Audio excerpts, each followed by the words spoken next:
नमो अरिहंताणं नमो सिद्धाणं नमो आयरियाणं नमो उपज्यायाणं नमो लोये सव्वसाहूणं नमो अरिहंताणं नमो सिद्धाणं नमो आयरियाणं नमो उपज्यायाणं नमो लोये सव्वसाहूणं नमो अरिहंताणं नमो सिद्धाणं नमो आयरियाणं नमो उपज्यायाणं नमो लोये सव्वसाहूणं नमो अरिहंताणं नमो सिद्धाणं नमो आयरियाणं नमो उपज्यायाणं नमो लोये सव्वसाहूणं नमो अरिहंताणं नमो सिद्धाणं नमो आयरियाणं नमो उपज्यायाणं नमो लोये सव्वसाहूणं नमो अरिहंताणं नमो सिद्धाणं नमो आयरियाणं नमो उपज्यायाणं नमो लोये सव्वसाहूणं नमो अरिहंताणं नमो सिद्धाणं नमो आयरियाणं नमो उपज्यायाणं नमो लोये सव्वसाहूणं नमो अरिहंताणं नमो सिद्धाणं नमो आयरियाणं नमो उपज्यायाणं नमो लोये सव्वसाहूणं नमो अरिहंताणं नमो सिद्धाणं नमो आयरियाणं नमो उपज्यायाणं नमो लोये सव्वसाहूणं ओम ह्रीं अर्हं ऐसी औषा अनाहत विद्याय नमो अरिहंताणं पाप क्लेशा पर निर्विघ्न कार्य समाप्ति करनाय वशट ओम ह्रीं अर्हं ऐसी औषा अनाहत विद्याय नमो अरिहंताणं पाप क्लेशा पर निर्विघ्न कार्य समाप्ति करनाय वशट ओम ह्रीं अर्हं ऐसी औषा अनाहत विद्याय नमो अरिहंताणं पाप क्लेशा पर निर्विघ्न कार्य समाप्ति करनाय वशट ओम ह्रीं अर्हं ऐसी औषा अनाहत विद्याय नमो अरिहंताणं पाप क्लेशा पर निर्विघ्न कार्य समाप्ति करनाय वसट ओम ह्रीं अर्हं ऐसी औषा अनाहत विद्याय नमो अरिहंताणं पाप क्लेशा पर निर्विघ्न कार्य समाप्ति करनाय वसट ओम ह्रीं अर्हं ऐसी औषा अनाहत विद्याय नमो अरिहंताणं पाप क्लेशा पर निर्विघ्न कार्य समाप्ति करनाय वसट ओम ह्रीं अर्हं ऐसी औषा अनाहत विद्याय नमो अरिहंताणं पाप क्लेशा पर निर्विघ्न कार्य समाप्ति करनाय वसट ओम ह्रीं अर्हं ऐसी औषा अनाहत विद्याय नमो अरिहंताणं पाप क्लेशा पर निर्विघ्न कार्य समाप्ति करनाय वसट ओम ह्रीं अर्हं ऐसी औषा अनाहत विद्याय नमो अरिहंताणं पाप क्लेशा पर निर्विघ्न कार्य समाप्ति करनाय वसट ओम ह्रीं श्रीं वद्वद वाग्वादिनी भगवती सरस्वती ह्रीं नमः ओम ह्रीं श्रीं वद्वद वाग्वादिनी भगवती सरस्वती ह्रीं नमः ओम ह्रीं श्रीं वद्वद वाग्वादिनी भगवती सरस्वती ह्रीं नमः ओम ह्रीं श्रीं वद्वद वाग्वादिनी भगवती सरस्वती ह्रीं नमः ओम ह्रीं श्रीं वद्वद वाग्वादिनी भगवती सरस्वती ह्रीं नमः ओम ह्रीं श्रीं वद्वद वाग्वादिनी भगवती सरस्वती ह्रीं नमः ओम ह्रीं श्रीं वद्वद वाग्वादिनी भगवती सरस्वती ह्रीं नमः ओम ह्रीं श्रीं वद्वद वाग्वादिनी भगवती सरस्वती ह्रीं नमः ओम ह्रीं श्रीं वद्वद वाग्वादिनी भगवती सरस्वती ह्रीं नमः ओम ह्रीं श्रीं क्लीं ऐं हंसवाहिनी मम दिवाग्रे आगच्छ आगच्छ स्वाहा ओम ह्रीं श्रीं क्लीं ऐं हंसवाहिनी मम दिवाग्रे आगच्छ आगच्छ स्वाहा ओम ह्रीं श्रीं क्लीं ऐं हंसवाहिनी मम दिवाग्रे आगच्छ आगच्छ स्वाहा ओम ह्रीं श्रीं क्लीं ऐं हंसवाहिनी मम दिवाग्रे आगच्छ आगच्छ स्वाहा ओम ह्रीं श्रीं क्लीं ऐं हंसवाहिनी मम दिवाग्रे आगच्छ आगच्छ स्वाहा ओम ह्रीं श्रीं क्लीं ऐं हंसवाहिनी मम दिवाग्रे आगच्छ आगच्छ स्वाहा ओम ह्रीं श्रीं क्लीं ऐं हंसवाहिनी मम दिवाग्रे आगच्छ आगच्छ स्वाहा ओम ह्रीं श्रीं क्लीं हंसवाहिनी मम दिवाग्रे आगच्छ आगच्छ स्वाहा ओम ह्रीं श्रीं क्लीं ऐं हंसवाहिनी मम दिवाग्रे आगच्छ आगच्छ स्वाहा ओम श्रीं ह्रीं कीर्ति मुख मंदिरे स्वाहा ओम श्रीं ह्रीं कीर्ति मुख मंदिरे स्वाहा ओम श्रीं ह्रीं कीर्ति मुख मंदिरे स्वाहा ओम श्रीं ह्रीं कीर्ति मुख मंदिरे स्वाहा। ओम श्रीं ह्रीं कीर्ति मुख मंदिरे स्वाहा। ओम श्रीं ह्रीं कीर्ति मुख मंदिरे स्वाहा। ओम श्रीं ह्रीं कीर्ति मुख मंदिरे स्वाहा। ओम श्रीं ह्रीं कीर्ति मुख मंदिरे स्वाहा। ओम श्री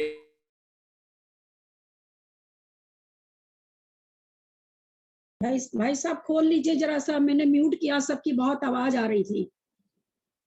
भाई साहब प्लीज, ऐसी भाई साहब प्लीज अपना खोल लीजिए। ऐसी भाई साहब, अरे तो बहुत आवाज आ रही थी, मंत्र ही नहीं सुन रहा था। हाँ ठीक है, मंत्र नहीं सुन रहा था। अच्छा मैं वापस बोलूं? हाँ कृति वाला, कीर्ति वाला। ओम श्रीं ह्रीं कीर्ति मुख मंदिरे स्वाहा। ओम श्रीं ह्रीं कीर्ति मुख मंदिरे स्वाहा। ओम श्रीं ह्रीं कीर्ति मुख मंदिरे स्वाहा। ओम श्रीं ह्रीं कीर्ति मुख मंदिरे स्वाहा। ओम श्रीं ह्रीं कीर्ति मुख मंदिरे स्वाहा। ओम श्रीं ह्रीं कीर्ति मुख मंदिरे स्वाहा। ओम श्रीं ह्रीं कीर्ति मुख मंदिरे स्वाहा। ओम श्रीं ह्रीं कीर्ति मुख मंदिरे स्वाहा। ओम श्रीं ह्रीं कीर्ति मुख मंदिरे स्वाहा। ओम नमो सवराणम हिली हिली मिली मिली वाचाय स्वाहा। ओम नमो सवराणम हिली हिली मिली मिली वाचाय स्वाहा। ओम नमो सवराणम हिली हिली मिली मिली वाचाय स्वाहा। ओम नमो सवराणम हिली हिली मिली मिली वाचाय स्वाहा। ओम नमो सवराणम हिली हिली मिली मिली वाचाय स्वाहा।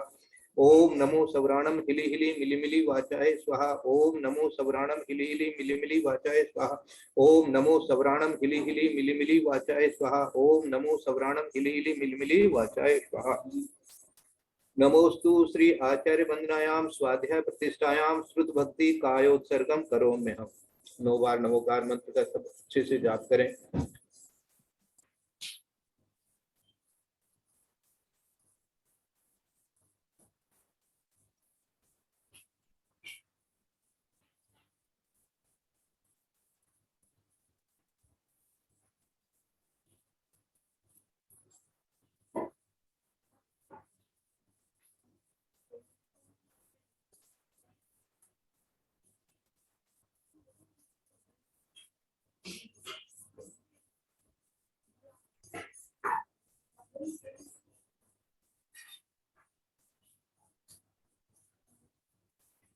कोटिशतं द्वादश्चैव कोट्यो लक्षाणि शीतिस्त्रैधिकानि चैव पञ्चाशदष्टौ च सहस्रशतसङ्ख्यामेतच्छ्रुतं पञ्चपदं नमामि।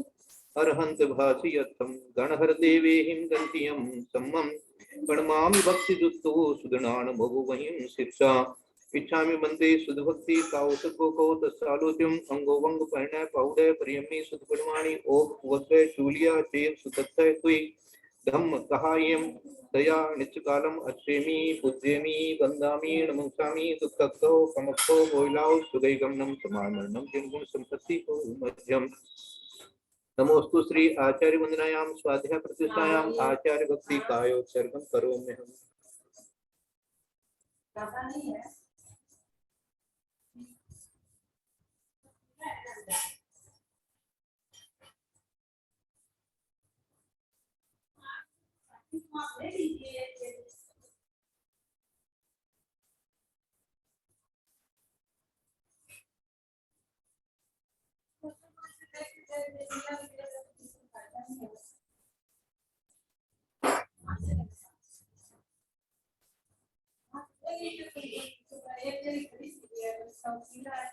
श्रुत जलधि पार के स्व परमत विभावना पटुमतिभ्य सुचरित तपोनिधिभ्यो नमो गुरुभ्यो गुण गुरुभ्य 36 गुण सम्मगे पंच व्याचार करण संदर्शे शिष्यानुग्रह कुशले धम्मारी तदा वंदे गुरु भक्ति संयमेन ये तरंति संसार सारं घोरं चनति अटकम्मं जम्मन् मरणं न पावन्ति ये नित्यं व्रतमंत्र होम दीक्षा ध्यानाग्निहोत्राकुलः षट्कर्मा वीरता तपोधन्दना साधुप्रिया साधुवः शील प्रावरणा गुणत्रयणार्थ चंद्रार्पते ज्योतिका मोक्ष द्वार कपाट पाटन पटा प्रीणन्तु मां साधुवः गुरुवः पांतो नित्यं ज्ञान दर्शन नायका चारित्राणं गंभीरा मोक्ष मार्गोपदेशकः इच्छामन्ते आर्य भक्ति काउसुको तस्सालोच्यं सम्मनान सम्मदक्षण सम्मचरितदुत्तानं पंचविहाचाराणं आर्याणं आर्यादि सुदनानोपदेश्याणं उवज्झाणं तीरेण गुणपालं रयाणं सब्वसावणं नित्यकालं अक्षेमि पूज्यमि वन्दामि नमस्यामि दुःखखो कमखो बोइलाओ सुगैगमनं समामरणं जन्मगुण संपत्ति हो मध्यम ओंकारं बिंदु संयुक्तं नित्यं ध्यायन्ति योगिनः कामदं मोक्षदं चैव ओंकाराय नमो नमः अविरल शब्द घनोग प्रक्षालित सकल भूतल कलंका मुनि विरूपा सिद्धीर्था सरस्वती हरतु नो दुरितम् अज्ञान तिमिरांधानां ज्ञानांजन शलाकया चक्षुर्मीलितं येन तस्मै श्री गुरुवे नमः श्री परम गुरुवे नमः परंपराचार्य श्री गुरुभ्यो नमः सकल कलुषमिन्वंस्तं श्रेषां परिवर्धकं धर्म संबंधकं भव्य जीवन प्रतिबोधकारकं पुण्य प्रकाशकं पापनाशनम् इदं शास्त्रं श्री लौकिक गणित नामधेयं तत्वार सिद्धि नामधेयं अस्य मूल ग्रंथ कर्तार श्री सर्वज्ञ देवा तदुत्तर ग्रंथ कर्तार श्री गणधर देवा प्रतिगणधर देवा तेषां वचनानुसार माशाते आचार्य नेमिचंद्र सिद्धांत चक्रवर्ती आचार्य श्री पूज्यपाद स्वामी आदि देवेन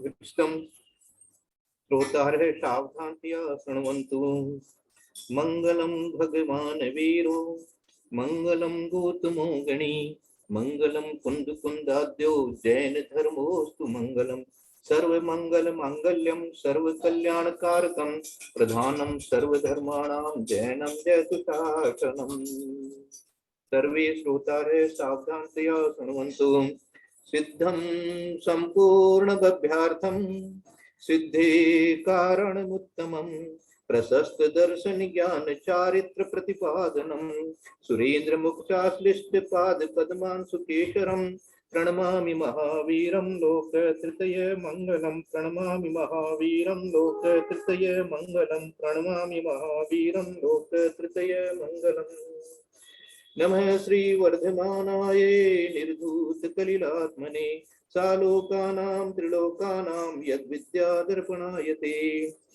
आदो मध्ये वसाने च मंगलम भासितं बुधे तज्जिनेन्द्र गुणस्तोत्रम तद्विघ्न प्रसिद्धये विद्वानों ने प्रारंभ में मध्य में और अंत में मंगलाचरण करने का उपदेश दिया है। इसलिए निर्विघ्न पने की सिद्धि के लिए यहाँ श्री जिनेन्द्र भगवान के गुणों का स्तोत्र ही मंगल कहा गया है।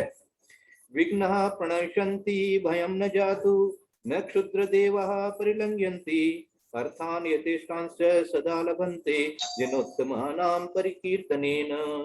लोकोत्तम तीर्थंकर जिनेन्द्रों के गुणों का कीर्तन करने से विघ्नों का विनाश होता है, कभी भी भयोत्पादक कारण उत्पन्न नहीं होते, नीच देवता गुण पराभव नहीं करते और इच्छानुसार सब पदार्थों की प्राप्ति होती है।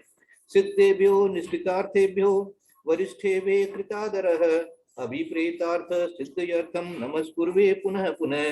जिन्होंने धर्म अर्थ काम और मोक्ष ऐसे चारों पुरुषार्थों की पूर्णतया प्राप्ति कर ली है, जो सहयोग केवली की अपेक्षा से श्रेष्ठ हैं, जिनको आत्म स्वरूप की प्राप्ति हो चुकी है, ऐसे सिद्ध परमात्माओं को मैं मोक्ष प्राप्ति की अभिलाषा से विनय पूर्वक बार बार नमस्कार करता हूँ।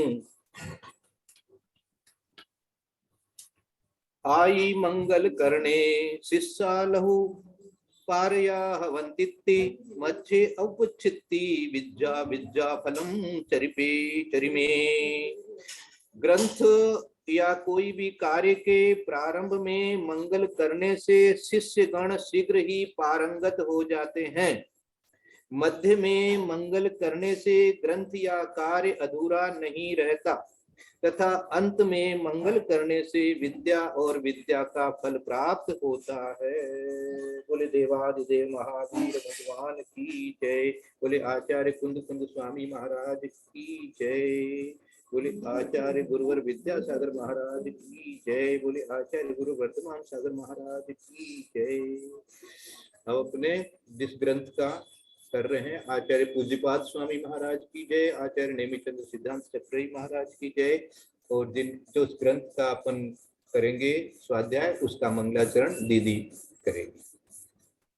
सरस्वती नमस्तुभ्यं वरदे कामरूपिणी विद्यारंभं करिष्यामि सिद्धिर्भवतु मे सदा। द्वादशांग जिनवानी माता की जय। अढ़ाई दीप में विराजमान सभी नेमिचंद आचार्य की जय। अढ़ाई दीप में विराजमान सभी आचार्य उपाध्याय सर्व साधु के चरणों में नमोस्तु नमोस्तु नमोस्तु। सभी आरिका माता जी के चरणों में वंदामी वंदामी वंदामी। सभी छुल्लक के लक के चरणों में इच्छामी इच्छामी इच्छामी। सभी प्रतिमाधारी के चरणों में, पूज्य भाई साहब के चरणों में, अंजना जी के चरणों में वंदना वंदना वंदना। सभी पूज्य जनों को सादर चरण स्पर्श, सभी से सादर जय जिनेन्द्र। सिद्धम शुद्धम प्रणमीय जिनिंद वर्णेमि चंद्रमा कलंकम गुणरयन भूषण उदयम जीवस्य परुवणम वोच्छम। हम सभी जानते हैं कि यह मंगलाचरण जीवकांड जी का है। वैसे जो अलौकिक गणित इसमें आया है, ये सारा प्रकरण त्रिलोक सार से है। उस त्रिलोक सार की प्रकरण को जो आप लोगों के हाथ में पुस्तक है, हम लोग सारिका दीदी का भी बहुमान करें, उनके प्रति अपना सादर अभिनंदन प्रेषित करें। उनके ही द्वारा खुलासा करने से हम लोग आज इसको कम से कम बोलने के लायक हो गए हैं। नहीं तो मैं भी कुछ नहीं जानती थी, मैंने त्रिलोक सार अभी तक नहीं पढ़ा है, और पढ़ भी लेती तो कुछ नहीं समझ में आता। इतनी अच्छी उन्होंने प्रस्तुति की है, उसके चलते कुछ कुछ समझ में आया है। तो उनका बहुत बहुत हम लोगों की तरफ से अभिनंदन है, और उनका बहुत अच्छी तरह से उनसे जय जिनेन्द्र है। अब यहाँ पर बात आती मंगलाचरण का अर्थ देखें। सिद्धम शुद्धम पणियम, जो सिद्ध हैं, शुद्ध हैं, अकलंक हैं, एवं जिनके सदा गुण रूपी रत्नों के भूषणों का उदय रहता। गुण रयन भूषण उदयम, भूषण उदयम, गुण रूपी रत्नों, गुण रत्न रूपी भूषण का, आभूषण का उदय रहता है। जीवस्य परुवर्णम वोच्छम, ऐसे जिनेन्द्र नेमिचंद्राचार्य को जीव की परिरूपणा के लिए मैं प्रणमीय नमस्कार, नेमिचंद्र स्वामी को नमस्कार करके जीव की परिरूपणा कहूंगा। ऐसा ये मंगलाचरण में आया है।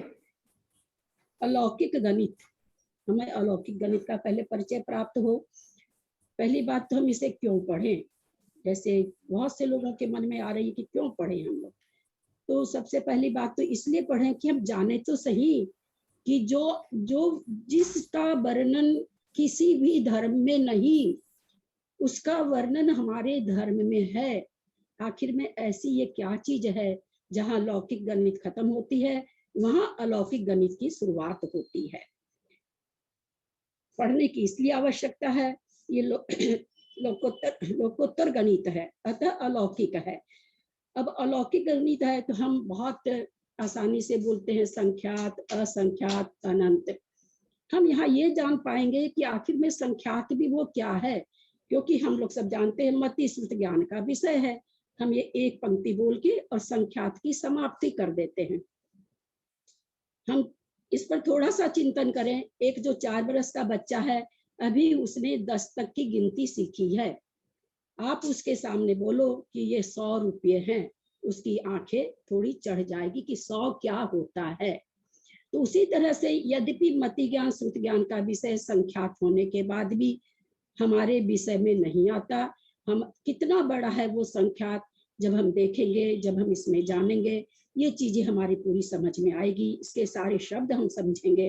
हाँ, जहाँ वो संख्या कितनी बड़ी होती जा रही है वो हम नहीं नाप सकेंगे।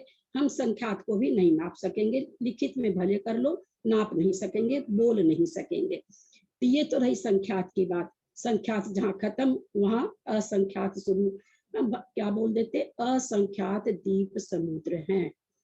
एक राजू में मध्य लोक में असंख्यात द्वीप समुद्र हैं। कहीं से भी भाव भासना नहीं होती कि कितने हैं। जब हम इसमें देखेंगे तो रोंगटे खड़े होने की बात नहीं है, बहुत ही ज्यादा आश्चर्य होगा। और नींद में भी द्वीप और समुद्र ही दिखेंगे और कुछ नहीं दिखेगा। कितनी विशालता है एक राजू की। उसमें डबल डबल उनका ये डायामीटर होते हुए, डबल डबल डायामीटर, आगे व्यास मतलब चौड़ाई द्वीप समुद्रों की डबल डबल होती जा रही है आगे आगे। सुन करके लगेगा कि अच्छा इतना द्वीप समुद्र है। हम लोग असंख्यात को बहुत आसानी से कह देते, यहाँ इसमें हम ये भी जानेंगे अनंत का भी अंत है। अनंत का अंत नहीं होता, कहाँ जाके अंत करा देंगे, केवल ज्ञान को ले जाएंगे तो केवल ज्ञान जाने से अनंत का भी अंत आ जाएगा। तो ये वो विषय है जिसमें अनंत का भी अंत बताया जाता है। हम ऐसे विषय को शुरू करने जा रहे हैं। और सबसे अपने जिन धर्म की सबसे बड़ी बात, टाइम से, समय से क्षेत्र का माप कर लेते हैं, क्षेत्र से स्पेस का माप गुना करके स्पेस का निकाल लेते हैं। ये कितनी बड़ी चीज है। समय को हम क्षेत्र से कैसे नाप सकते हैं, ये अनुभूति हमको इस ग्रंथ को पढ़ते हुए होगी। सूच्यांगुल हम लोग बोलते हैं पौन इंच को। इस पौन इंच में असंख्यात प्रदेश, वो असंख्यात प्रदेश हम बोल के रह जाते, पर वो है क्या? असंख्यात किस चिड़िया का नाम, आखिर में कितना बड़ा है, कुछ तो हमें पता चले, वो हमें यहाँ पता चलेगा।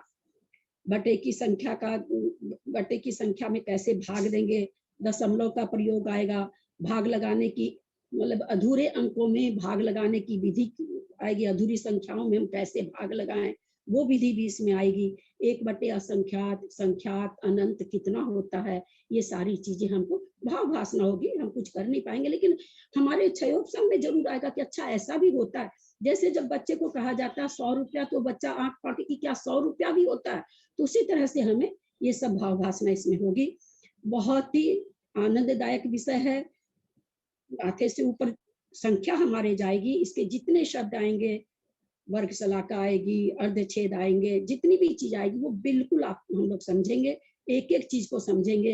अर्धछेद किसे कहते हैं, वर्ग शलाका किसे कहते हैं, महाशलाका क्या है, शलाका क्या, हम सारी चीजों को बहुत अच्छी तरह से समझेंगे। उसकी संख्या हमारे पकड़ में नहीं आएगी, शब्द सारे हम समझेंगे। तो इस तरह से इसको क्यों, एक तो हमारे केवल ज्ञान की कि आखिर में वो केवल ज्ञान है कैसा, कितना बड़ा है, क्या है, उसकी भाव भासना होती है। हमारी जिन धर्म के प्रति अटूट श्रद्धा होती है, जब हमको ये लगता कि हमारे पास तो ऐसी वस्तु है, जैसे किसी के पास कोहिनूर हीरा हो, वो क्या सोचेगा, अपने आप को धन्य समझेगा, क्योंकि और किसी के पास नहीं है।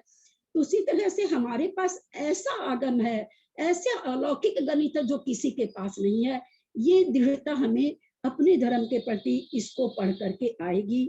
बहुत ही रोमांचकारी विषय है, बहुत ही आनंददायक विषय है, समझ से परे होते हुए भी बहुत आनंद देने वाला है। धैर्य रखेंगे, धैर्य से चलेंगे, बहुत बहुमान के साथ हम पढ़ेंगे इसको। बहुत ही बहुमान की जरूरत है हमारे, हम बहुत बहुमान देंगे तो हमारे क्षयोपसम में थोड़ा जरूर आएगा। और अगर हम ऐरे गहरे की तरह करेंगे तो हम ऐरे गहरे ही रह जाएंगे। इसलिए हम लोग बिल्कुल भी ऐसा नहीं हो कि हमारे समझ में मुझे भी नहीं आ रखा, हमको थोड़ी समझ में आ रखा। हम लोग कह देते हैं कि आत्मा में अनंत गुण है। भाई वो अनंत अनंत क्या है? अनंत ऐसे 3.5 अक्षर बोल करके हम अनंत गुण है जिसका अंत नहीं। अंत कैसे नहीं है? इस अनंत का अंत है ना, अनंत गुण तो है, पर जितने हैं उतने ही तो है ना। तो इस तरह की चीजें इसमें अद्भुत अद्भुत चीजें हम लोग सबको समझेंगे। आत्मा असंख्यात प्रदेशी है, तो वो असंख्यात कितना है वो हमें यहाँ भाव भासना होगी कि वो असंख्यात कितना है, ये हम यहाँ पर जान पाएंगे। अगर सवाल ये प्रश्न ये आता है कि क्या होगा इसको समझ करके, हम आत्मा का असंख्यात प्रदेश नहीं समझेंगे तो क्या फर्क पड़ता है? हम अगर इसको नहीं समझेंगे तो जो लोक भावना, 12 भावना में लोक भावना है, वो हमारे पल्ले नहीं पड़ सकती है। हम शब्दों को रट सकते हैं, हमको पल्ले नहीं पड़ेगी। लोक पुरुष संठान 7 राजू, 343 घन राजू, ये है क्या? कितना बड़ा है? उसमें आखिर में कितने प्रदेश हैं? वो प्रदेश हैं तो कितने हैं? हम उसको कुछ तो समझें। ये हमको पंच परावर्तन में हम कैसे एक एक प्रदेश पर जन्म लिए हैं, आखिर इन प्रदेशों पर कितनी बार जन्म लेने के बाद ये सारे प्रदेश कवर होंगे, उस असंख्यात को हम समझेंगे। उस पंच परावर्तन में घूमते हुए हमने कितनी बार जन्मों को ग्रहण किया है, तब जाके वो सारे प्रदेश को हमने टच किया है, ये हम इसमें समझ पाएंगे। तो इस तरह का ये हमारा अलौकिक गणित की कक्षा आज से चालू हो रही है। बुक जिनके पास है वो खोल लें। अलौकिक गणित क्यों पढ़ें? जिन आगम को समझने के लिए, 3 लोक की विशालता को समझने के लिए। आत्मा अनंत गुणों की खान है, तो वह अनंत कितना विशाल है। संसार परिभ्रमण अर्थात पंच परावर्तन को समझने के लिए, इस तरह से जितनी भी बातें हैं उसको समझने के लिए। गणित गणित वास्तव में क्या चीज है? मान, किसी भी चीज का मान। जैसे भाई 2 4, 2 को 2 से गुना करते हैं तो 4 आता है, 4 ये संख्या है, 10 वो संख्या है, जिसको हम गणित कहते हैं। तो यहाँ मान का कह रहे अलौकिक गणित। अलौकिक गणित में मान, मान एक शब्द होता है कि कितना बड़ा, कितना छोटा, इस तरह का मान, उसका माप जिसको हम कह सकते हैं। तो माप तो हम लीटर लीटर वगैरह में यूज करते हैं, या आपको मीटर वगैरह में यूज करते हैं। गणित में हम उसको मान कहते हैं। ये मान पुस्तक खोलेंगे, लौकिक और अलौकिक दो तरह का होता है। लौकिक मान जो हम लोग जितना लीटर, मीटर, किलोमीटर अथवा जो भी मान हम लोग यूज करते हैं वो सारे लौकिक हो गए। अलौकिक मान कौन सा होगा? पल्य है, सागर है ना, असंख्यात है, अनंत है, ये क्या कहलाएंगे? अलौकिक मान कहलाएंगे। लौकिक मान तो जितनी जो लौकिक है वही होते हैं। अलौकिक मान कितने प्रकार के होते हैं, यानी जो अलौकिक से हम किसी चीज को नापेंगे तो कितनी तरह से नापेंगे?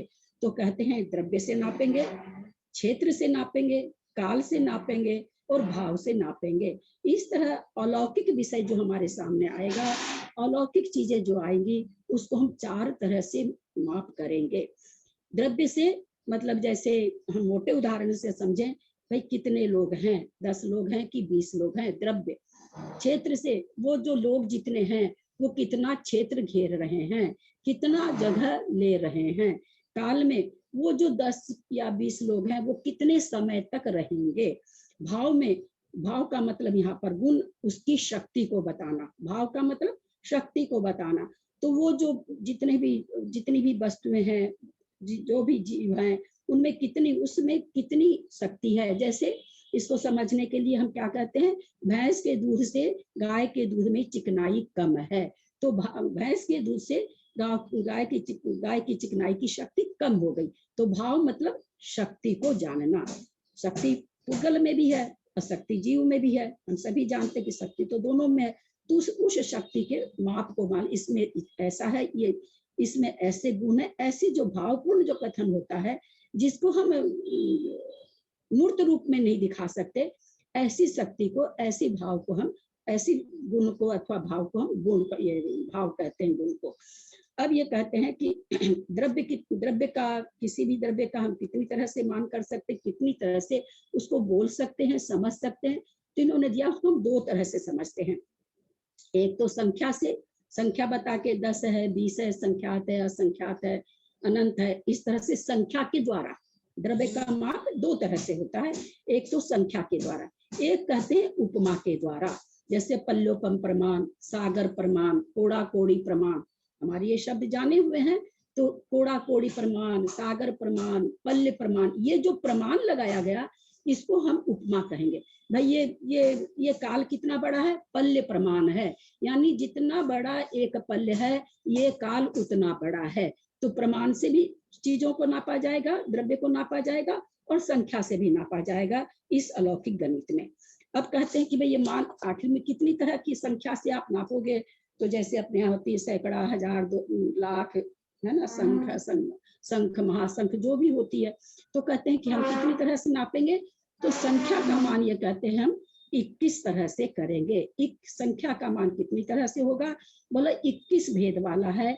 21 तरह से हम, जैसे 10 को हमने 10 कहा, सैकड़ा को हमने 100 कहा, हजार को हमने 1000 कहा, तो ये है ना, सैकड़ा, हजार, लाख, ये अलग अलग भेद हो गए। तो उसी तरह से यहाँ पर जो संख्या, यहाँ तो सैकड़ा हजार तो चलेगा नहीं, सब संख्यात में आ गया, संख्यात से शुरू होगा। तो इस संख्या को नापने के लिए बोलते हैं 21 भेद हैं। 21 प्रकार से हम संख्याओं को देखेंगे। किसकी संख्या देखेंगे? हमारे जीवों की संख्या को देखेंगे, पुद्गलों की संख्या को देखेंगे, परिणामों की संख्या को सारी संख्याओं का इसमें हम उसको कैसे नापें, कितने हैं, इस तरह से नापना। 21 प्रकार, 21 उसके भेद हैं। उस तरह से हम लोग करणान योग में पढ़ भी चुके हैं पहले भी। ये हो जाएगा संख्या से नापना।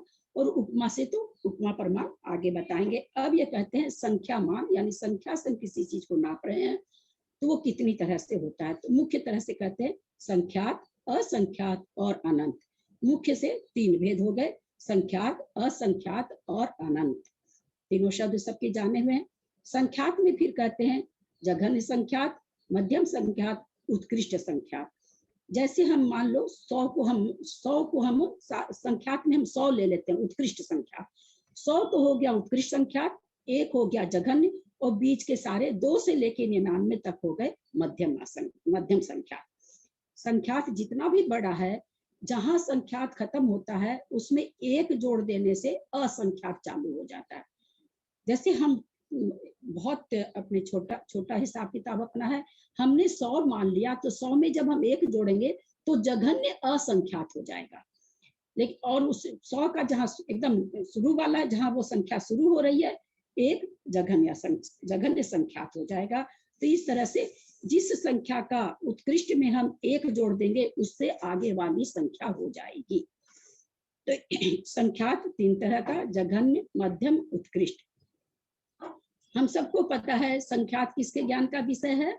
मति ज्ञानी और श्रुत ज्ञान का विषय है। ये हमारे नहीं, बड़े बड़े श्रुत ज्ञानी का विषय है। हम तो संख्यात पूरा नहीं जान सकते, पर इसको कौन जान सकता है? उत्कृष्ट संख्यात को मति ज्ञानी, श्रुत ज्ञानी जान सकते हैं।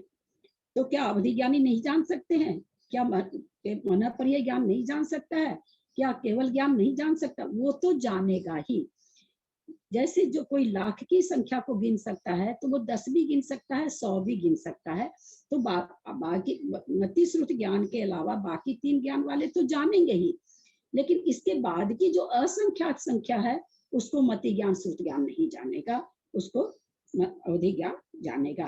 तो इसके बाद आ गया असंख्यात। असंख्यात किसका विषय है? अवधि ज्ञान का विषय है, और मति श्रुत ज्ञान का विषय नहीं है, केवल ज्ञान का तो होगा ही। अब कहते हैं असंख्यात कितनी तरह का होता है? तो परित, ये थोड़े थोड़े चीज हैं, अगर आप लोग इसको याद करते जाएंगे तो आगे आपको समझने में बहुत अच्छा लगेगा। ये पहले भी आप लोग पढ़ चुके हैं, इसलिए बहुतों को तो याद भी होगा। असंख्यात 3 तरह का, परित असंख्यात या परिता संख्यात, युक्ता संख्यात, असंख्याता संख्यात। परित संख्यात, युक्त संख्यात, असंख्याता संख्यात, 3 तरह का असंख्यात। अब अनंत है। असंख्यात के बाद अनंत है, जो केवल ज्ञान का विषय है। वो भी कितनी तरह का होता है? तो कहते हैं परित अनंत, युक्तानंत, अनंतानंत। अब उसके बाद फिर अब नीचे आ रहे हैं, तो संख्यात का तो कोई भेद नहीं बनता, क्योंकि वो तो अपने आप में जघन्य, मध्यम, उत्कृष्ट हो गया। अब इनमें परिसंख्यात के 3 भेद हो जाएंगे, जघन्य, मध्यम, उत्कृष्ट। उत्कृष्ट परित संख्यात में जब हम 1 जोड़ेंगे तो युक्ता संख्यात का जघन्य होगा। मैं पुनः बोलती हूँ, संख्यात के उत्कृष्ट में जब हम 1 जोड़ेंगे, ध्यान देंगे, संख्यात 3 प्रकार का, जघन्य, मध्यम, उत्कृष्ट। पुस्तक खोल के रखेंगे। उत्कृष्ट में जब हम 1 जोड़ देंगे तो जघन्य परित संख्यात होगा। उत्कृष्ट संख्यात में 1 जोड़ देने से परित संख्यात जघन्य परित संख्यात होगा। उसी तरह से उत्कृष्ट परित संख्यात में 1 जोड़ देंगे तो जघन्य युक्त संख्यात होगा। उसी तरह से उत्कृष्ट युक्त संख्यात में 1 जोड़ देंगे तो जघन्य असंख्याता संख्यात होगा। इसको उल्टा ले लेते हैं। परित जघन्य परित संख्यात में अगर हम 1 घटा देंगे तो उत्कृष्ट संख्यात हो जाएगा ना। पहले हमने 1 जोड़ के बढ़ाया, अब वापस 1 कम कर दिए तो वापस आ गए। उसी तरह से युक्त जघन्य युक्त संख्यात में अगर हम 1 घटा दें तो उत्कृष्ट परित संख्यात हो जाएगा। उसी तरह से असंख्यात जघन्य असंख्यात में, उत्कृष्ट असंख्यात में, परित असंख्याता संख्यात, असंख्याता संख्यात में जघन्य में हम 1 घटा देंगे तो युक्ता असंख्यात उत्कृष्ट हो जाएगा। सब में हमने 1 जोड़ के आगे का भेद प्राप्त किया था। केवल मध्यम भेद होते हैं, वो अनेक होते हैं। जघन्य और उत्कृष्ट हमेशा एक भेद होता है, उसमें और संख्या नहीं होती। उत्कृष्ट संख्या और जघन्य संख्या या आप संख्यात में लो, या आप असंख्यात में लो, या आप अनंत में लो, एक ही होगी। बाकी सारे भेद मध्यम में आएंगे। फिर कहते हैं अनंत असंख्यात असंख्यात जघन्य परित अनंतानंत, अनंत में अगर हम 1 माइनस कर देंगे तो असंख्यात असंख्यात का उत्कृष्ट आ जाएगा। और जघन्य परित संख्यात अनंत में जब हम 1 जोड़ देंगे तो मध्यम आ जाएगा। परित कोई भी परित असंख्यात असंख्यात लीजिए, चाहे परित अनंत अनंत लीजिए, उसमें से अगर हम उत्कृष्ट में एक जोड़ेंगे तो जघन युक्ता संख्यात, युक्ता संख्यात में एक घटाएंगे तो मध्यम असंख्यात असंख्यात, इस तरह से ये संख्याएं एक एक जोड़ने से बदलती चली जाएंगी। केवल मध्यम वाले भेद बहुत सारे हैं, वो अलग होते हैं। इसलिए सभी जगह जब हम देखते हैं, अपने लोगों ने पढ़ा, सत संख्या अनुयोग द्वार भी पढ़ा, कर्मानुयोग भी पढ़ा, सब में जहां पर भी लिया जाता असंख्यात असंख्यात, तो आचार्य हमें वहां पर बार बार क्या बताते जा रहे थे कि मध्यम वाला लेना है, क्योंकि मध्यम में ही बहुत सारे भेद बनते हैं, जघन उत्कृष्ट में तो कोई भेद ही नहीं है। ये समझ में आया सबको? पेज पलटू या किसी को कुछ पूछना हो तो अभी आप पूछ सकते हैं। ये परिधि संख्यात में एक जोड़ने से उत्कृष्ट संख्या आएगी ना? हाँ, और परित में एक घटाने से असंख्या उत्कृष्ट असंख्यात असंख्यात आएगा। परित परित कोई भी परित ले लीजिए आप। चलिए असंख्यात का परित लेते हैं, असंख्यात का युक्त लेते हैं, असंख्यात का असंख्यात असंख्यात का असंख्याता संख्यात में अगर हम एक जोड़ते हैं तो परित अनंत आ जाता है, और असंख्याता संख्यात में अगर हम एक माइनस करते हैं तो युक्त आ जाएगा। परित असंख्यात में अगर हम एक जोड़ते हैं तो वो युक्त संख्यात हो जाएगा, अगर उसमें एक माइनस करते हैं तो असंख्यात का उत्कृष्ट संख्या आ जाएगी। एक जोड़ने से जगन्य लेंगे ना पहले? नहीं, असंख्यात में एक जोड़ेंगे तो परित जगन्य होगा ना, परिता संख्यात का जगन्य। एक मिनट, असंख्यात एक मिनट, हाँ आपका समझ गई मैं। असंख्यात कोई संख्या है और परित है ना, असंख्यात तीन तरह का, परित असंख्यात है। तो परित असंख्यात हमारे हमको कैसे आई हमारे पास? उत्कृष्ट संख्यात में एक जोड़े तो परित असंख्यात आई। कैसे आई फिर से समझेंगे। उत्कृष्ट संख्यात संख्या, अब उसके आगे संख्यात है ही नहीं, सबसे लास्ट संख्यात है। सबसे लास्ट संख्यात में जब हम एक जोड़ दिए तो हमको क्या मिलेगा? परित असंख्यात मिलेगा। उस परित असंख्यात में अगर हम एक जोड़ देंगे तो युक्ता संख्यात मिल जाएगा, और युक्ता संख्यात में चूंकि ये बीच की संख्या तो बहुत बड़ी है, जघन्य मध्यम उत्कृष्ट करके है। असंख्याता संख्यात, इस युक्ता संख्यात में, उत्कृष्ट युक्ता संख्यात में जब हम एक जोड़ेंगे तो असंख्याता संख्यात आ जाएगा। तो इस तरह से संख्या, चूंकि परित और असंख्यात या अनंतानंत ये एक एक संख्या है, पीछे वाले से तो एक घटाने से आ जाएगी और किसी उसके पहले वाले की उत्कृष्ट में एक जोड़ने से आएगी। ठीक, कोई प्रश्न है? थोड़ा सा आज इसका होमवर्क कर लीजिएगा, क्योंकि ये इस पेज का होमवर्क करना जरूरी है, आगे नहीं तो फिर थोड़ी सी दिक्कत हो जाएगी समझने में। इसका तो होमवर्क। और मैं बताऊं, आज एक मिनट, आज आप अपनी बढ़ती चली गई, और जब एक एक घटाएंगे तो घटती चली गई, तो पहले जैसी हो जाएगी फिर तो ये घट के, जैसे एक एक जोड़ने से तो बढ़ती चली गई, और फिर जब हम उसको पीछे से घटाएंगे तो फिर वो पहले जैसी संख्या हो जाएगी जैसे पहले थी। हाँ तो होगी वो, तो इसमें तो कोई बात ही नहीं है। आप एक एक में एक एक जोड़ते गए, 10 तक जोड़े, 10 में एक एक घटाते गए तो वापस एक आ गए, वो तो हो गई। अब एक चीज समझे आप लोग, आज कॉपी में आप लोग क्या लिखेंगे, सारा ये पेज में लिखा वो लिखेंगे, फिर आपको क्या लिखना है? जघन्य संख्यात +1 = मध्यम संख्यात, उस उत्कृष्ट संख्यात - मध्यम संख्यात, उत्कृष्ट संख्यात +1 = परित संख्यात। इस तरह से आप ये सारा चीज लिखेंगे, कोशिश करेंगे लिखने की। नहीं समझ में आएगा अपने फिर इसको दूसरे दिन लेंगे, क्योंकि इसको समझना बहुत जरूरी है। अभी और किसी को कुछ पूछना है तो पूछ सकते हैं। ये पेज समझ में आ रहा है कि नहीं? आप घर में जब लिखोगे ना तो आपको और बढ़िया से समझ में आएगा, जब खुद लिखोगे तो समझ में आएगा बढ़िया से। अगर किसी को कुछ पूछना हो तो पूछ सकते हैं।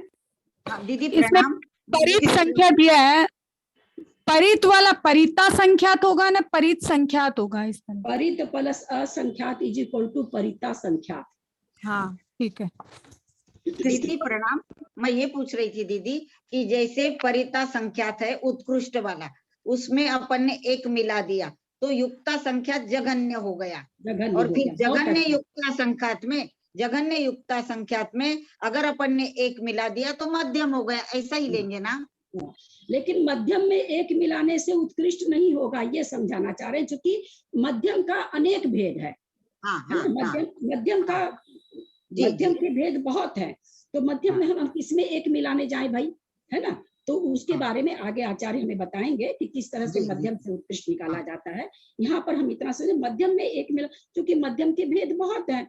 जघन्य और उत्कृष्ट का भेद एक एक है, तो उसमें जब हम एक घटाते हैं अथवा एक घटाते हैं तो पहले वाला भेद हो जाता है, एक जोड़ते हैं तो आगे वाला भेद हो जाता है। परंतु मध्यम के साथ ऐसा नहीं है, मध्यम के भेद तो बहुत है। अगर हम बोले भाई मध्यम में से एक घटाइए तो उस मध्यम ही रह जाएगा, मध्यम में एक जोड़िए तो मध्यम रह जा सकता है, कोई जरूरी नहीं कि उत्कृष्ट हो।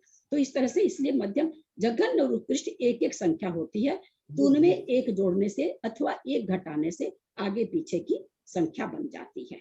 बहुत अच्छा। मतलब उत्कृष्ट में एक मिलाने से परित असंख्यात हो जाएगा, परित असंख्यात में एक जोड़ने से युक्त असंख्यात हो जाएगा, और युक्त असंख्यात में एक जोड़ने से असंख्यात असंख्यात हो जाएगा। नहीं नहीं नहीं नहीं, अभी तो मैंने बोला कि उत्कृष्ट में एक मिलाने से, हाँ युक्त, हाँ उत्कृष्ट, सॉरी उत्कृष्ट में एक मिलाने से परित असंख्यात हो जाएगा। हाँ, मतलब मध्यम में कुछ मिलाना है। किसी में एक जोड़ेंगे तो उसकी आगे वाली संख्या होगी, हाँ तो और वही उसमें युक्त से अगर असंख्यात, माइनस एक करेंगे तो पीछे वाली संख्या होगी। हाँ वो माइनस करने से पीछे। ये संख्याता प्रणाम संख्या आंटी। आंटी आप जो बताए हैं उसमें ना जैसे जघन मध्यम करके हमको नहीं बनाना है, मतलब जघन संख्यात में बस वो नहीं हमको बताना। एक जोड़ देंगे तो हाँ, फिर सीधे पहले उत्कृष्ट ही निकल जाएगा। पहले तो आप ये पूरी टेबल बनाइएगा जो इसमें है। ऐसा नहीं सोचिएगा कि किताब में है, किताब में जब तक कलम के धनी नहीं बनेंगे तब तक गणित नहीं समझ में आएगा। तो पहले आप ये सारा पेज, उसके बाद आप नीचे लिखिएगा कि भाई जघन्य संख्यात अगर कोई संख्या है, एक ही संख्या होगी, हम लोग समझ लिए हैं। जघन्य संख्या तो दो होता है, आगे हम लोग बताएंगे, इसको समझेंगे। उसमें एक मिलाते ही मध्यम हो जाएगा। और उत्कृष्ट जो उत्कृष्ट संख्यात है उसमें अगर हम एक मिलाते हैं तो असंख्यात हो जाता है। कौन सा असंख्यात होगा? परित असंख्यात में भी जघन्य परित संख्यात होगा, परित असंख्यात में भी जघन्य परित संख्यात होगा। और अगर उत्कृष्ट अगर हम एक माइनस कर दें तो मध्यम संख्यात हो जाएगा। मैं फिर एक बार बताती हूँ पूरा। तो दीदी जघन्य में अगर अपन एक मिलाएंगे तो मध्यम का एक भाग ही होगा वो तो। बस मध्यम, यहाँ पर केवल अभी ये सोचे कि मध्यम संख्यात हुआ। मध्यम का हम भेद अभी नहीं कर रहे हैं, मध्यम का भेद करने से कंफ्यूजन होगा। मध्यम हो गया, मध्यम, चूंकि मध्यम संख्या बहुत है ना, बस वो मध्यम हो गई। तो दीदी उत्कृष्ट निकालने का भी नहीं आया है इसमें। तो दीदी मध्यम से चलते चलते जाए, जब उसका एंड आएगा तो वो उसका उत्कृष्ट भाव आ जाएगा। तो वो मान इसमें भी नहीं बताया जा रहा है। अभी क्या बताया जा रहा है कि जघन्य में एक मिलाए तो मध्यम हो गया, उत्कृष्ट एक ही संख्या में हम ले रहे हैं, संख्यात में, है ना, ध्यान से सुनेंगे। कोई जघन्य संख्यात है, एक संख्या हमारे पास जघन्य है, उसमें हम एक और मिला देंगे, मध्यम हो जाएगी।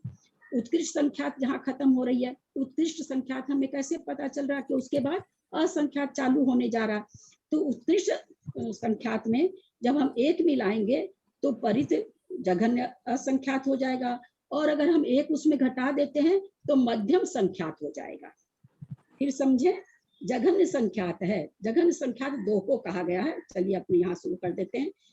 एक को नहीं कहा गया है। एक को हम, यद्यपि एक संख्या है, लौकिक गणित में एक का बहुत यह है, लेकिन अपने जैनागम के गणित में एक से संख्या को एक संख्या होते हुए भी एक से संख्या को नहीं माना गया है, क्योंकि एक को एक से जब मल्टीप्लाई करते हैं, एक को एक से जब डिवाइड करते हैं तो एक आता है, कोई परिणाम नहीं आता है, बदलता नहीं है। इसलिए दो से संख्या चालू होती है। तो जघन्य संख्यात कौन सा होता है? दो होता है जघन्य संख्यात। उस जघन्य संख्यात में दो को हम, ये फाइनली है एकदम कि दो ही होता है। दो में जब हम एक मिला दिए तो कितना हो गया? तीन। अब तीन से लेकर के कहाँ तक? जहां तक संख्यात एकदम अंतिम उत्कृष्ट संख्यात है, वो एक ही संख्या होती है। क्योंकि वो हमारे बस की नहीं है, इसलिए हम इसको ऐसे बोलते हैं। संख्यात जघन्य तो हम बोल दिए दो, पर उत्कृष्ट तो हम नहीं बोल पाते हैं। तो उस उत्कृष्ट में अगर एक और मिला देंगे तो परित असंख्यात का जघन्य परित असंख्यात हो जाएगा। मध्यम उत्कृष्ट नहीं होगा, जघन्य परित असंख्यात हो जाएगा। परित असंख्यात बोलिए, परित असंख्यात बोलिए। लेकिन उसी उत्कृष्ट संख्यात में से, जैसे हमने बताया कि हम बहुत बड़ा नहीं जानते हैं, हम 100 जानते हैं, भाई 100 उत्कृष्ट संख्यात है, तो एक ही संख्या 100 केवल उत्कृष्ट संख्यात है। उसमें से अगर हम 1 माइनस कर देंगे तो मध्यम हो जाएगी। 100 में अगर 1 जोड़ देंगे तो जघन्य परिता संख्यात हो जाएगा। समझ रहे ना? हम 100 को माने, हम मान लिए कि उत्कृष्ट संख्यात 100 है, उस 100 को हमने उत्कृष्ट संख्यात माना, तो उस उत्कृष्ट संख्यात में जब हम 1 जोड़ देंगे तो वो जो संख्या आई 101, वो वहां पर 101 नहीं है, समझने के लिए बताया जा रहा है। वो 101 जघन्य परित असंख्यात हुआ, वो 101 जघन्य परित असंख्यात हुआ। उस 100 में से अगर हम उत्कृष्ट संख्या मानी हमने, उस 100 में से अगर हम 1 घटा दें तो क्या होगा? मध्यम संख्यात होगा। आया पकड़ में? बहुत अच्छे से समझ में आ अंतिम रहा है दीदी। मध्यम संख्यात की मध्यम परित संख्यात क्या बोलेंगे इसको? मध्यम अभी हम तो 100 को समझा रहे हैं, तो संख्या समझा रहे हैं ना, असंख्यात नहीं समझा रहे हैं। अभी तो हम संख्या समझा रहे हैं। संख्यात में तो ऊपर तो आप आंटी असंख्यात बोले थे, जैसे कि उत्कृष्ट संख्यात में 1 जोड़े तो जघन परित असंख्यात आया। लेकिन इसमें जब माइनस कर देंगे तो जघन्य, किसमें माइनस कर रहे हैं? इसमें 101 में माइनस 100 कर में, 100 में माइनस कर रहे हैं, माइनस करोगे तो मध्यम संख्यात हो जाएगा। अच्छा ठीक है। हाँ, तो जैसे 2 संख्यात है, हम 100 उत्कृष्ट है ना, 100 उत्कृष्ट हमने माना, तो 2 से 3 से लेकर के 99 तक की संख्या क्या हो जाती है? मध्यम संख्यात हो जाएगी। तो उसमें बहुत सारी संख्या है, एक एक संख्या केवल जघन्य और उत्कृष्ट में है। इसीलिए उसी में जब एक एक घटाते और बढ़ाते हैं, जैसे मान लीजिए हमको मध्यम पता करना, किसी की भी मध्यम पता करनी है, तो हम उत्कृष्ट में से 1 घटा देंगे, जहाँ जघन्य उत्कृष्ट मध्यम है वहां, जैसे मान लीजिए असंख्याता संख्यात का, हमको युक्ता संख्यात का उत्कृष्ट किताब देखेंगे, युक्ता असंख्यात का हमको उत्कृष्ट पता करना है, तो असंख्याता संख्यात की जघन्य संख्या में से हम 1 अगर माइनस कर देंगे तो हमारे पास युक्ता संख्यात की उत्कृष्ट संख्या आ जाएगी। आप पीछे जाना हो, और केवल ये जघन्य और उत्कृष्ट में होगा, मध्यम में 1 घटाने बढ़ाने से कुछ नहीं होगा, जघन्य और उत्कृष्ट में, क्योंकि मध्यम की संख्या बहुत है। दीदी असंख्याता संख्यात का जो उत्कृष्ट है, उसमें अगर आपने कहा कि 1 जोड़ देंगे तो हमारा परित अनंत हो जाएगा। हाँ बिल्कुल, जघन्य परित अनंत हो जाएगा। अनंत में अभी तक हम लोग यही जानते थे कि अनंत में गुणा करो, भागा करो, जोड़ करो, घटाओ, वो अनंत ही रहेगा। नहीं तो क्यों पढ़ने की जरूरत थी? पढ़ा तो हुआ हम तो जो गणित अनंत का अंत बता रही है, उसमें सोच सकते हैं क्या क्या हो सकता है। अभी इसको ऐसे कह सकते हैं, जघन्य से 1 बढ़ा दी जाए और उत्कृष्ट में से 1 घटा दी जाए, बाकी सारी संख्याएं बीच की मध्यम संख्या हो गई। है ना? जो बीच की संख्या है। दीदी एक कंफ्यूजन तो मेरा दूर हो गया। ऐसे मुझे हमेशा लगता था संख्यात बड़ा असंख्यात बड़ा, इनमें से कौन बड़ा है कौन छोटा है, तो कंफ्यूज ही रहती थी। अब समझ में आ गया, संख्यात छोटा है, उससे बड़ा संख्यात है, फिर अनंत है। ये जो क्रम जो है ना। चलिए समाप्त करें, क्लास समाप्त करें। आज आप लोग थोड़ा सा ये होमवर्क करिएगा। जो जितना भैया कलम का धनी होगा उसके गले में उतनी, जितना कलम का धनी होगा जिनवानी उसके गले में उतनी उतर जाएगी। ये आपके ऊपर है, आपका पुरुषार्थ। कोई चार्ट है इसका थोड़ा सा बना हुआ, तो उससे देख के बना लेंगे हम। चार्ट है आपके पास, तो देख के बना लेंगे हम। पुस्तक में पूरा चार्ट ही तो है। कौन सा चार्ट भेजूं मैं आप लोगों? नहीं, जैसे लिखना ना करके, संख्यात असंख्यात करके लिखना ना। हाँ तो भेजा, ये किताब में तो है सारा लिखा हुआ, सारा लिखा हुआ है। संख्या नहीं लिखी, पीडीएफ नहीं लिखा है। दीदी बहुत ही अच्छा समझ में आया दीदी, बहुत अच्छा लग रहा है, बहुत आनंद भी आया। प्रणाम, सादर प्रणाम दीदी।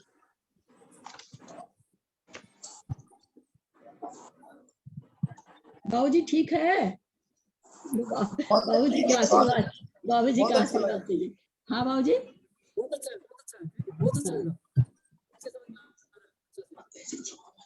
नहीं मेरे तो तेज ही है, बाबू जी की आवाज नहीं आ रही। जिनवानी स्तुति करते हैं।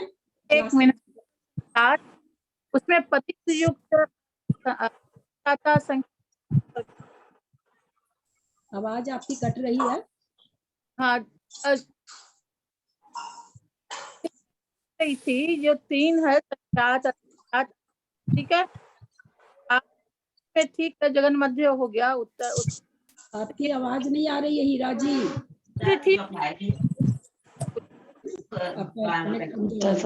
इतना सा कोई डब्बी में भरा हुआ है, छोटा डब्बी में नहीं, जिसमें दाल रहती है उसी में। मात्रा पदवाक्यहीनं मया प्रमादादि किंचनोक्तं तन्मे क्षमित्वा विदधातु देवी सरस्वती केवलबोधलब्धिं बोधि समाधि परिणाम शुद्धि स्वात्मोपलब्धि शिव सौख्य सिद्धि चिंतामणिं चिंतित वस्तुदाने त्वं वन्दमानस्य ममास्तु देवी।